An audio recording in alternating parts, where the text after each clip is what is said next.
Friends, இந்த செம்பு காப்பு அவ்வளவு நல்லது. செம்பு நம்ம உடலில் இருக்க நோயை பூராமே தீக்குது அப்படின்னு சொல்கிறாங்க.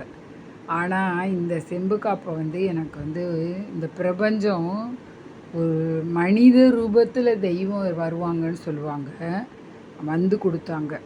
அதாவது நான் என் பேத்திகளுக்கு குட்டீஸுகளுக்கு வாங்குறதுக்காக கடைக்கு போயிருந்தேன். அப்போ அந்த பொண்ணுகிட்ட இது எவ்வளோப்பா அப்படின்னு கேட்டேன். பாட்டி நான் வாங்கிக்கிறேன் பாட்டி, நீங்கள் போட்டுக்கோங்க இதை அப்படின்னு சொல்லி இந்த பிரபஞ்சம் எனக்கு திருப்பி கொடுத்துச்சு. நான் என் பேத்திகளுக்கு வாங்க போனப்போ நம்ம அடுத்தவங்களுக்கு வாங்கி கொடுக்கும்போது பிரபஞ்சம் நம்மளுக்கு திருப்பி கொடுக்கும், நம்மளுக்கு தேவையானதை அது கொடுக்கும். அவ்வளவுதான். மனித ரூபத்தில் தெய்வம் கண்டிப்பாக கொடுப்பாங்க. பிரபஞ்சத்துக்கு அவ்வளவு சக்தி இருக்குது. நீ எதை கொடுக்குறியோ அதை திருப்பி அந்த பிரபஞ்சம் நம்மளுக்கு கொடுக்கும். வாழ்க வளமுடன். நன்றி, வணக்கம்.